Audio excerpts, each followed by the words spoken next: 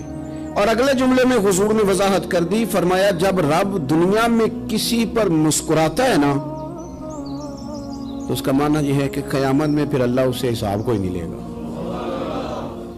جس پر اللہ دنیا میں مسکرا دیا اس سے کوئی حساب، تو وہ کام ڈھونڈنے چاہیے نا جس سے اللہ مسکرائے۔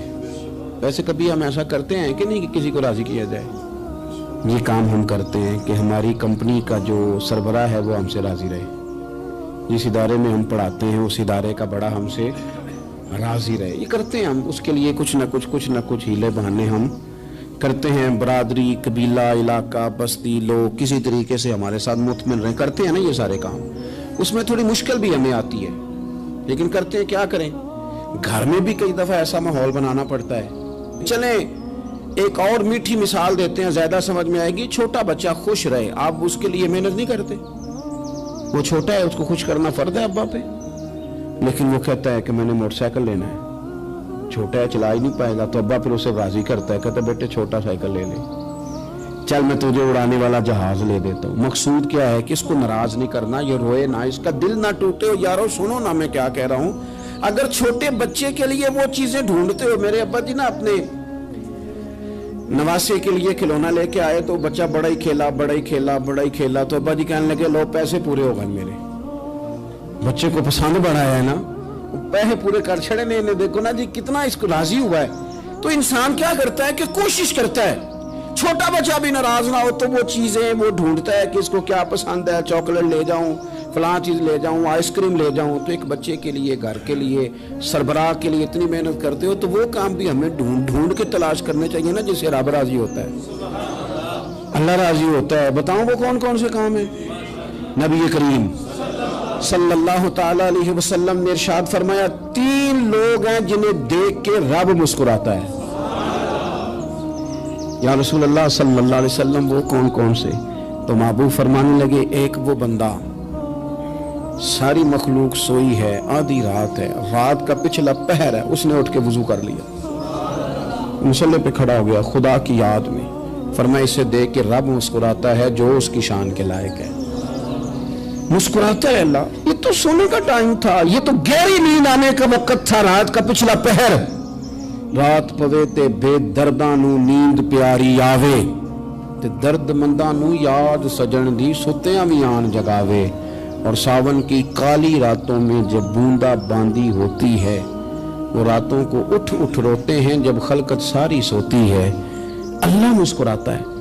اور سننا میرے بھائی، میرے نبی پاک صلی اللہ تعالی علیہ وسلم فرماتے ہیں جب مسلمان نماز کے لیے صفیں بناتے ہیں نا، ترتیب لگ رہی ہوتی ہے، اب اللہ کی بارگاہ میں کھڑے ہوں گے، قیام کریں گے، رکوع کریں گے، سجود کریں گے، فرمایا جب مومن صفیں بناتے ہیں تو رب دیکھ کے مسکراتا ہے، مسکراتا ہے۔ کمال ہو گئے عروج بندگی کا، جب بندے کو دیکھ کے رب مسکرائے، خدا بندے سے خود پوچھے بتا تیری رضا کیا ہے، مسکراتا ہے۔ اور میرے نبی پاک علیہ السلام فرماتے ہیں جب مجاہد جہاد کے لیے صفیں سیدھی کرتے ہیں، آج تو یہ رب کے نام پہ مرنے ہی آ گئے، یہ صفوں میں کھڑے ہوں گے، ترتیب سے لڑیں گے، ترتیب سے گلا کاٹیں گے کافروں کا یا شہادت لیں گے۔ فرمایا جب جہاد کے لوگ صفیں بناتے ہیں تو رب انہیں دیکھ کے مسکراتا ہے۔ کتنے نصیبوں والا وہ بندہ ہے جسے دیکھ کے مسکرا دیا۔ او یار کبھی تیرا بیٹا تیرے سامنے مسکرائے نا چھوٹا، تو تیرا دل باغ باغ ہو جاتا ہے۔ تیری ماں بیمار کسی ایک دن صحیح طرح ہنس پڑے تو طبیعت خوش ہو جاتی۔ مجھے بتاؤ نا جس کا رب بھی اسے دیکھ کے ہنس پڑے، جو اس کی شان کے لائق ہے، کیا اس بندے کے نصیبیں ہیں، کیا اس کے مقدر ہیں۔ آپ اس مقام پر اپنے آپ کو لائیں۔ اب دیکھیں نا یہ حدیث آپ نے سن لی، اب ہم نے نا اس طرح صفیں نہیں بنانے جس طرح ساری دنیا، آپ ذرا صفیں بھی شوق سے بنائیں گے، آپ ذرا تھوڑا سا شوق پیدا کریں گے، بھئی یہ تو میں وہ کام کرنے لگا ہوں جسے دیکھ کے رب مسکراتا ہے۔ نبی پاک صلی اللہ علیہ وسلم نے فرمایا جب کوئی بندہ توبہ کرتا ہے نا، ہم توبہ کا رٹا لگاتے ہیں، یا اللہ میری توبہ یا اللہ۔ اور توبہ کا تو مطلب یہ ہے کہ پچھلے گناہوں سے پکی توبہ، آج کے بعد یہ غلطی نہ کرنے کا پکا وعدہ۔